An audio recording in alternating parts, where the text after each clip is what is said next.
और ऐसा हम साहित्य में पढ़ते हैं, सर्वत्र देखते भी हैं। ये राजा का जो आचरण होता है प्रजा उसका पालन करती है। जो हमेशा संस्कार आते हैं और व्यवहार होता है, संस्कृति जो होती है वो टॉप टू डाउन आती है। तो वर्तमान समय में जो हमारा राष्ट्रीय नेतृत्व है वह स्वयं सनातन आस्था को बहुत खुलकर व्यक्त कर, जो भी हमारे यहाँ एक शिखर का एक भाग टूट गया था, तो उसके रिपेयर को लेकर तमाम लोगों ने, आपके कुछ मीडिया वाले बंधुओं ने भी अति बुद्धिमत्ता का परिचय देते हुए कि ट्रस्ट बनवा नहीं पा रहा, 2 महीना हो गया, प्रबंध कराए गए हैं। जूट मैट्स हमने बहुत स्पेशलाइज सॉफ्ट वाली जूट मैट्स दिखवाई हैं जिससे लोगों के पाँव न जलने पाए।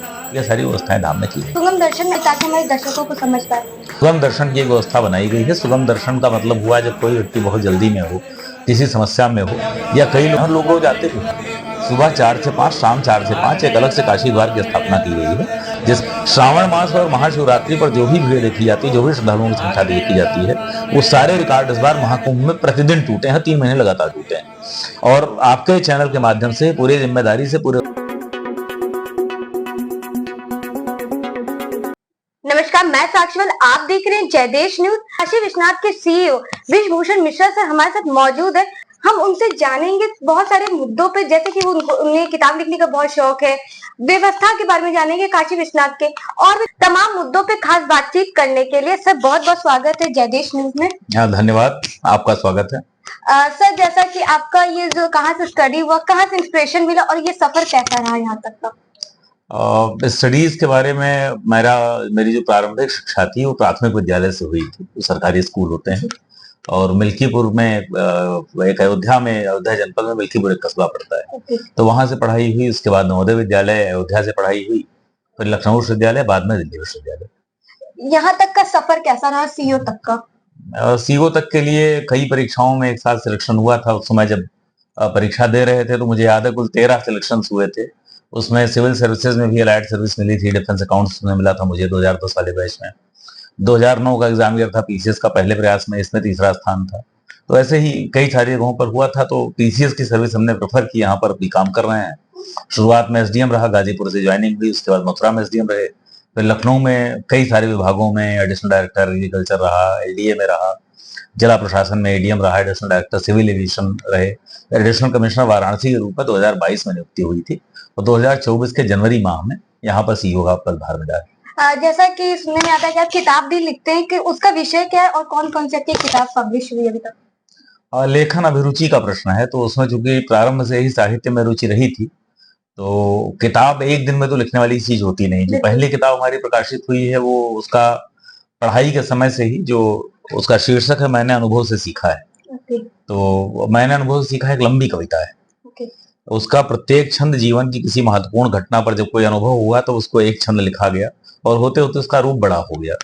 तो 2003 से 2017 के बीच में 14 वर्षों में पूरे उसका संकलन काल है। उसके बाद एक कविता के रूप में 2018 में प्रकाशित हुई, 18-19 में।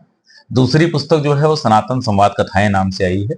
यह जो वर्तमान समय में विमर्श चल रहा है वह सनातन सांस्कृतिक पृष्ठभूमि में, क्योंकि हमारा देश मूलतः एक सनातन देश है, सनातन सभ्यता का केंद्र बिंदु है, तो उसमें सनातन परिप्रेक्ष्य में संवादों के माध्यम से सारे जो विमर्श हैं उनको अभिव्यक्त करने का प्रयास किया गया है। यह 2024 में प्रकाशित हुई, और 2025 में एक पुस्तक प्रकाशित हुई है सनातन कुंभ। यह भी एक कविता है जो 2019 में कुंभ जब चल रहा था उस समय लिखी गई थी, और इस बार जब महाकुंभ का अवसर था उस समय वह पब्लिश हुई। जैसा कि भीषण गर्मी पड़ रही है, श्रद्धालुओं को क्या क्या सुविधा दी जा रही है ताकि वो आराम से दर्शन कर सके? श्रद्धालुओं के लिए आप पूरे धाम में घूमकर देख सकते हैं, German hanger end to end लगे हुए हैं, शीतल जल की व्यवस्था कराई गई है, ओआरएस की व्यवस्था कराई गई है, ग्लूकोज की व्यवस्था कराई गई है, वाटर कूलर अलग अलग स्थानों पर लगे हुए हैं, मेडिकल फैसिलिटीज भी दी जा रही हैं, और मिस्ट फैन लगे हुए हैं जिससे उपहारों के साथ ठंडी हवा मिलती है लोगों को। तो सारे प्रबंध कराए गए हैं। जूट मैट्स हमने बहुत स्पेशलाइज सॉफ्ट वाली जूट मैट्स दिखवाई हैं जिससे लोगों के पाँव न जलने पाए। ये सारी व्यवस्थाएं धाम ने की है। सुगम दर्शन में, ताकि हमारे दर्शकों को समझ पाए, सुगम दर्शन की एक व्यवस्था बनाई गई है। सुगम दर्शन का मतलब हुआ जब कोई व्यक्ति बहुत जल्दी में हो, किसी समस्या में हो, या कई लोग ऐसे होते हैं जिनके लिए सुरक्षा के विशेष मानक होते हैं। जैसे भारत के महामहिम राष्ट्रपति आ गए, माननीय प्रधानमंत्री जी आ गए, माननीय मुख्यमंत्री जी आ गए, तो उनके साथ सिक्योरिटी का भी एक पूरा अमला चलता है और सुरक्षा का प्रबंध उनकी भी और जनता की सुरक्षा का भी दोनों हमको देखना है कि ऐसा हो कोई वीआईपी आया हो जिसकी सुरक्षा के लिए उस पर कोई थ्रेट हो, उसकी वजह से किसी हमारे श्रद्धालु को हानि हो जाए, तो उनके लिए एक अलग व्यवस्था बनाई जाती है। इसी के साथ एक दूसरा प्रश्न भी आया कि सामने की जो लोगों के पास स्टैंडर्ड कोई ऐसा प्रोटोकॉल नहीं है, सिक्योरिटी कवर नहीं है, अगर मान लीजिए उन्हें जल्दी दर्शन करना है, उनको फ्लाइट पकड़नी है, बस पकड़नी है, ट्रेन पकड़नी है, बाहर से आए हैं या कोई और कारण है, तो उनको एक व्यवस्था बनाई गई कि वो एक अलग लाइन कर दी गई। अब चूंकि उसमें डिस्टिंग्विश कैसा किया जाए, फिर हर आदमी उसी लाइन में घुसेगा, तो कहा गया कि जिसको काम होगा, जिसको जल्दी जाना होगा, उसके लिए बहुत छोटा सा नॉमिनल शुल्क रखा गया, 250 रुपए का। उस शुल्क का वो टिकट लेकर उस लाइन में लग सकता है और जल्दी दर्शन कर सकता है। सामान्यतः शिवालय का जो महत्व होता है उसमें धाम में, चूंकि ज्योतिर्लिंग धाम है, तो जो लोग तीर्थ यात्रा करने आते हैं भक्ति भाव से, वह अधिक से अधिक समय धाम में बिताना चाहते हैं, तो सामान्यतः लोग टिकट नहीं लेते। लेकिन जिनको जल्दी होती है, कहीं जाना होता है, उनके पास उतना समय नहीं होता, या किसी और विशेष कारण से वृद्ध हैं, दिव्यांग हैं, छोटा बच्चा लेकर आए हैं, तो उनको टिकट की व्यवस्था दी गई। जैसा कि आप सोशल मीडिया पे एक्टिव रहते हैं, उससे कितना लाभ मिलता है और क्या सुधारने को, अगर कोई ऐसा कमेंट करता है तो उसको क्या आप अपनाते और सुधारते भी हैं?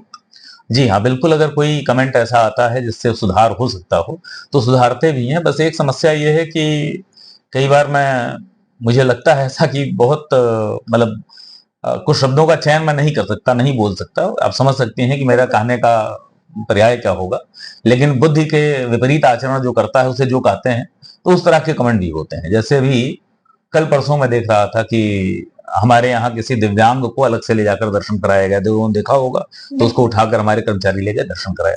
तो उसके नीचे किसी अति बुद्धिमान व्यक्ति ने कमेंट किया था कि धाम परिसर में पत्थर लगे हुए हैं, क्या लोगों के पैर नहीं जलते होंगे उत्तरी द्वार पर, ब्ला ब्ला ब्ला। तो अब ये देखकर यही लगता है कि भाई उस बुद्धिमान व्यक्ति को, अगर वो कभी आया हो धाम के भीतर, तो हमारे जो ABCD 4 गेट है उनके भीतर मकराना मार्बल लगा हुआ है। मकराना मार्बल गर्म नहीं होता, उस पर पैर नहीं जलते, लेकिन उसको केवल फोटो देखना है, वीडियो देखना और कमेंट करना है, तो उस पर हम क्या ही सुधार कर लेंगे, और ऐसे मूढ़मती कमेंट्स का हम क्या ही जवाब दे देंगे, क्योंकि जवाब देना भी मुंह लगना होता है, तो इस नाते उसका उत्तर फिर ट्रस्ट की ID से देते हुए ठीक भी नहीं लगता। तो इस तरह की भी चीजें होती हैं। ऐसे कई सारे हैं, मतलब जो अभी हमारे यहाँ एक शिखर का एक भाग टूट गया था, तो उसके रिपेयर को लेकर तमाम लोगों ने, आपके कुछ मीडिया वाले बंधुओं ने भी अति बुद्धिमत्ता का परिचय देते हुए कि ट्रस्ट बनवा नहीं पा रहा, 2 महीना हो गया, हम अपने पैसे से बना देंगे, इस तरह का आक्रोश करना शुरू किया। अब आप ये समझिए, जो भाग टूटा था वो महाराजा रणजीत सिंह के समय का सोना था, वो एंशिएंट स्ट्रक्चर है, उसको रिस्टोरेशन करने के लिए उसकी स्पेशलाइज्ड एजेंसी होती है। ऐसी एक भी एजेंसी बनारस में नहीं है, लखनऊ में भी नहीं, इस प्रदेश में ही नहीं है। तो वो एजेंसी बाहर से आएगी, उनके इंजीनियर आएंगे, टेक्निकल लोग आएंगे, फिर उसको रिस्टोर करेंगे। हमारा काम तो है नहीं। हमारा काम यह था कि पहले दिन जैसे ही उसके बारे में संज्ञान में आया, तत्काल इसके बारे में ऑर्डर प्लेस कर देना, एजेंसी से कोऑर्डिनेट कर लेना। तो ये काम ट्रस्ट ने कर रखा था। तो अब लोग स्वयं जब मंदिर के बारे में इस तरह टिप्पणियां करते हैं, इस पर आप क्या ही उत्तर देंगे। फिर भी हमें एक प्रेस नोट जारी करके बताना पड़ा कि यह भाषा बिल्कुल ठीक नहीं है, लोग अफवाह फैला रहे हैं और ऐसा करके। तो जब ये प्रेस नोट जारी किया गया, उसके नीचे सोशल मीडिया के लोगों ने कमेंट करना शुरू किया, ट्रस्ट को भाषा शोभा नहीं देती, मतलब तुम कुछ भी लिखो शोभा देता है, और ट्रस्ट ये बता दे कि आप अफवाह फैला रहे हैं, आप असामाजिक तत्व हैं, इस तरह की बातें करके। आपने कभी आज तक ट्रस्ट के कार्यालय आकर या जानने का प्रयास उनमें से किसी व्यक्ति ने नहीं किया था, जितने वीडियोबाज थे और जितने ये टिप्पणी करने वाले लोग स्वयं कहते हैं कि स्वघोषित हिंदुत्व के रक्षक जो थे, उनमें किसी ने न्यास के कार्यालय आकर ही जानने का प्रयास नहीं किया कि वो कब तक लग जाएगा शिखर, या उसमें क्या कमी है, कैसे हो रहा है, उसकी प्रक्रिया क्या है। लेकिन कमेंट करने के लिए, टिप्पणी करने के लिए लोग आ जाते हैं, तो आप उस पर क्या सुधार कर लेंगे। लेकिन जो दूसरे सुधार होते हैं, जैसे मान लीजिए किसी ने कहा कि इस पॉइंट पर धूप लग रही है, तो वहां शेड की व्यवस्था करवा देना। किसी ने कहा साहब यहाँ पर पानी की व्यवस्था कर दिया, वहां पानी की व्यवस्था करवा देना, ये हम कर सकते हैं। लेकिन आपसे उससे मैं बड़ी जिम्मेदारी से कह रहा हूं, आज तक कभी ऐसा कमेंट हमें प्राप्त नहीं हुआ। कारण यह है कि हम लोग प्रोएक्टिव हैं, जहां आवश्यकता महसूस कोई कर सकता है, पहले से सोचकर प्रायः उसका प्रबंध कर लिया जाता है। फिर भी यदि कोई सुझाव आता है, तो मुझे 1 वर्ष से ऊपर हुआ है समय यहाँ ज्वाइन करने के बाद सबसे पहला काम ही यही किया था कि हमारी सारी सोशल मीडिया पोस्ट आप पिछले साल की उठाकर देखेंगी, तो उसमें आपको सबसे अंतिम लाइन मिलेगी, यदि आपके पास कोई भी सुझाव है मंदिर में और अच्छा करने के लिए या किसी कमी को दूर करने के लिए, तो कृपया हमको इस ईमेल आईडी पर, इस नंबर पर सूचित करें, हम तत्काल उसको दूर करेंगे। वह लाइन्स आज भी हमारी खुली हुई हैं, ceo@skvt.org पर हम सारे सुझाव लेते हैं। लेकिन अब जो सुझाव इंप्लीमेंट हो नहीं सकता है, जिसके पीछे बिल्कुल कहा जाए कि बुद्धि का बिना प्रयोग किए अगर कोई सुझाव दिया जा रहा है, कमी निकाली जा रही है, उस पर हम कुछ नहीं कर सकते। लेकिन जहां बुद्धि का प्रयोग करते हुए तार्किक रूप से वास्तव में कोई सुझाव आता है, उसके लिए हम सदैव ओपन है और उस पर हम कार्रवाई करते हैं, उसको दूर करते हैं। तो सावन के लिए और महाशिवरात्रि के लिए हमारा एक स्टैंडर्ड प्रोटोकॉल बना हुआ है, जिसमें गत वर्ष से जब जिम्मेवारी मिली है यहाँ, उसके बाद उसमें पर्याप्त संशोधन किया गया है। उसको स्टैंडर्डाइज कर दिया गया है कि कहाँ से लोग पैदल आएंगे, कहाँ से दिव्यांगों के लिए, वृद्ध लोगों के लिए, निःशक्त लोगों के लिए हम लोग गोल्फ कार्ट की सर्विस देंगे, अंदर कहाँ कहाँ पानी के पॉइंट होंगे, कहाँ कहाँ गुड़ चना चबैना लैया ये मिलेगा, बैरिकेडिंग कहाँ से कहाँ जाएगी। तो ये पूरा हमारा एक सेट ड्रिल बन गई है अब, और वो सेट ड्रिल स्टैंडर्ड परिस्थिति में कभी भी अगर ज्यादा भीड़ होने की संभावना हो तो हम लागू कर देते हैं। श्रावण मास और महाशिवरात्रि पर जो भी भीड़ देखी जाती है, जो भी श्रद्धालुओं की संख्या देखी जाती है, वो सारे रिकॉर्ड इस बार महाकुंभ में प्रतिदिन टूटे हैं, 3 महीने लगातार टूटे हैं। और आपके चैनल के माध्यम से पूरी जिम्मेदारी से, पूरे उत्तरदायित्व से मैं कह रहा हूं और बहुत गर्व के साथ कह रहा हूं कि भगवान विश्वनाथ की कृपा से, काशी वासियों के सहयोग से, हमारे कार्मिकों के सहयोग से, सभी के मिले जुले टीम प्रयास से यहाँ एक भी इंसिडेंट नहीं हुआ। करोड़ों की संख्या में लोग आए और बिना एकदम इंसिडेंट फ्री पूरा 3 महीना, हमारा 2 महीने का समय जो पूरा कुंभ का था, पूरा हमारा एकदम इंसिडेंट फ्री निकला है। तो जब इतनी बड़ी भीड़ को हमने संभाल लिया है उसी स्टैंडर्ड प्रोटोकॉल से, तो जाहिर सी बात है प्रोटोकॉल इसका मतलब फुल प्रूफ है। अब अगर कोई दैवीय आपदा आ ही जाए जो हमारे हाथ में नहीं है तो बात अलग है, और भाई कहीं ना कहीं कुछ ना कुछ कभी अनहोनी कभी घट सकती है, अन्यथा उस प्रोटोकॉल में कोई कमी नहीं है। प्रोटोकॉल जो डिजाइन किया गया है वो बहुत परफेक्ट डिजाइन किया गया है, उसके बाद कोई संभावना घटना होने की नहीं रहती, और लोगों को सुविधा और जो सेवा है न्यास की वही पूरी। तो प्रेस ब्रीफ जारी कर चुके हैं, कई बार नोट जारी कर चुके हैं, और लोग रोज आते भी हैं।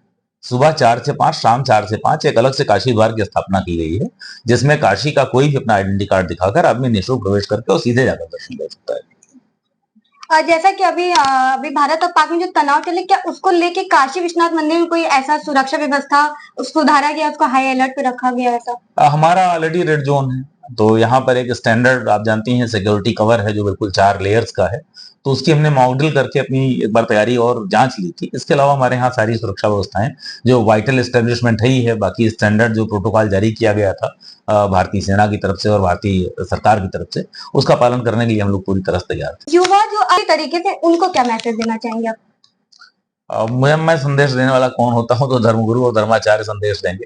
युवाओं में पहले से ही धर्म के प्रति प्रवृत्ति बहुत बढ़ी है, और ऐसा माना जाता है और ऐसा हम साहित्य में पढ़ते हैं, सर्वत्र देखते भी हैं। ये राजा का जो आचरण होता है प्रजा उसका पालन करती है। जो हमेशा संस्कार आते हैं और व्यवहार होता है, संस्कृति जो होती है वो टॉप टू डाउन आती है। तो वर्तमान समय में जो हमारा राष्ट्रीय नेतृत्व है वह स्वयं सनातन आस्था को बहुत खुलकर व्यक्त करने वाला नेतृत्व है, और उसी का परिणाम मुझे लगता है कि पिछले 15 वर्षों में हम लगातार ये परिवर्तन देख रहे हैं कि धर्म की ओर लोग उन्मुख हुए हैं।